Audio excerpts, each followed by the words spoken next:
Vamos ir em frente aqui também, seguimos, pessoal.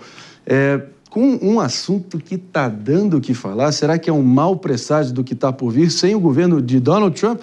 Antes de começar, inclusive o apoio que o presidente Donald Trump acabou referendando, deixando claro nas redes sociais, a concessão de vistos para trabalhadores estrangeiros de ponta, especializados. É o visto H-1B, essa é a denominação.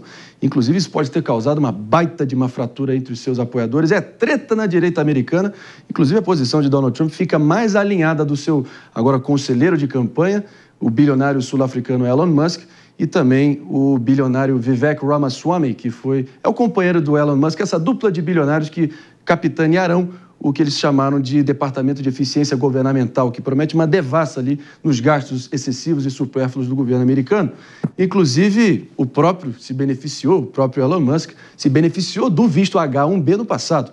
Mas eu quero que a nossa Jess Peixoto aqui deixe aqui da forma mais didática para o povo aqui entender o que está em curso e o que isso revela de uma treta que está aí já fervendo na base do Donald Trump. Existe uma base do Donald Trump que é muito contra vários tipos de política que permitam que imigrantes entrem no país. E essa foi uma pauta dele em outras eleições. É justo mencionar que nesta última eleição, desde o princípio, ele teve um discurso alinhado com que imigrantes formados, imigrantes ali de qualidade, seriam, nas palavras dele, até bem-vindos nos Estados Unidos. Então, assim, não é uma surpresa. Mas, obviamente, a base dele acreditava, uma parte dessa base conservadora, acreditava que isso era papo de candidato que está concorrendo. Isso não tem se mostrado assim. Ele tem tido uma postura de abertura em relação a esse visto e esse benefício que lá atrás ele já criticou. E aqui, a figura do próprio Elon Musk, ela é muito interessante. Porque, André, tem muita gente que acha que o Elon Musk é um cidadão estadunidense, que nasceu nos Estados Unidos e tudo mais. Porque, assim, as pessoas às vezes se surpreendem com o fato que o Elon Musk vem do continente africano, ele é um sul-africano. Então, assim, ele viveu a realidade de migrar para os Estados Unidos e ter ali vários tipos de benefícios e se desenvolver. Então, assim, obviamente, quando o nome mais forte ali, público, do Donald Trump acaba sendo um imigrante, que ele aponta que tem todas essas qualidades que ele mencionou no discurso dele inúmeras vezes, existe uma rusga com um discurso que, na minha perspectiva, até bastante, em muitos momentos, xenofóbico ali no passado, principalmente na eleição passada, alguns aliados do Donald Trump tinha. Mas, no final das contas, vale mencionar que os Estados Unidos da América é o país que mais recebeu imigrantes na história do mundo. Eles são construídos com essa base e esse tipo de postura do Donald Trump pode até desagradar um corpo ali político e algumas pessoas que não gostam disso. Mas, no final das contas, a população dos Estados Unidos também dá as boas-vindas aos imigrantes, e especialmente aqueles que eles julgam e dizem qualificados, como é o caso dos apoiadores bilionários que o Elon Musk tem, ou que o Donald Trump tem, como o Elon Musk. Momento ali, talvez a primeira grande teste do Donald Trump, ele foi lá e decidiu serrar a fileira junto ao Elon Musk, que foi providencial, não só financeiramente, mas estrategicamente para a vitória dele.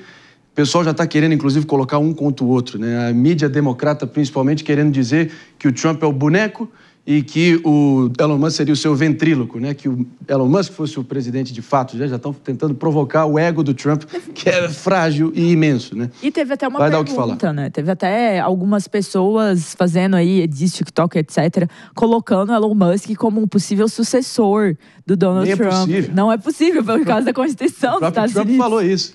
O Trump chegou a responder isso, de fato. Antes da gente partir para o break, queria ouvir os senhores também. Basicamente, o Vivek Ramaswamy, que é o Batman, é o Elon Musk, o Robin é o Vivek Ramaswamy. Nessa missão de querer sanear o governo federal, cortar gasto à torta e à direita, coisa que faria bem para a gente aqui. Mas tudo bem.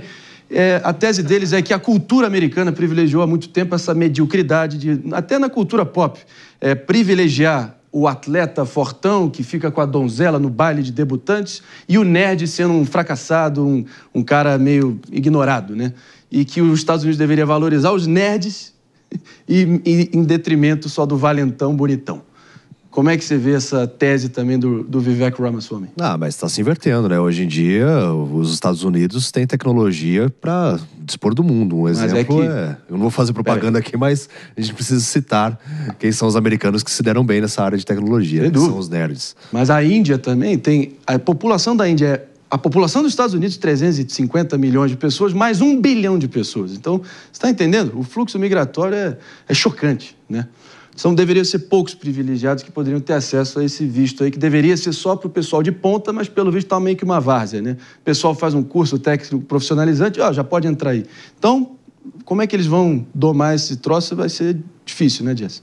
Não, sim, é uma comparação interessante, porque é muito diferente do padrão asiático, do padrão oriental, né? Sim. Onde se cultua mais o desempenho acadêmico, intelectual, ou seja, quando você pensa ali na China, fale o que for da China, mas quando a gente olha para como a educação chinesa funciona, o que mais se cultua dentro dessa idade aí formativa é o bom desempenho. Tanto que existem várias piadas e brincadeiras sobre como é ser uma criança asiática nos Estados Unidos por conta da pressão familiar em ter um bom desempenho acadêmico. Muitas vezes essa pressão não está nos esportes. Não à toa, se você já foi a uma universidade de ponta dos Estados Unidos, como Harvard, Penn, Yale, você vai ver que a população, assim, ela é muito diversa. Não tem aquele padrão antigo que tinha, todo branquinho, americanizado, não. Hoje a gente tem, e é dominado, majoritariamente a gente vê imigrantes, a gente vê terceira geração de asiáticos. Então, assim, é algo incrível da modificação e que incomoda um grupo que é mais, assim, acredita muito nessa supremacia estadunidense ou coisas desse tipo.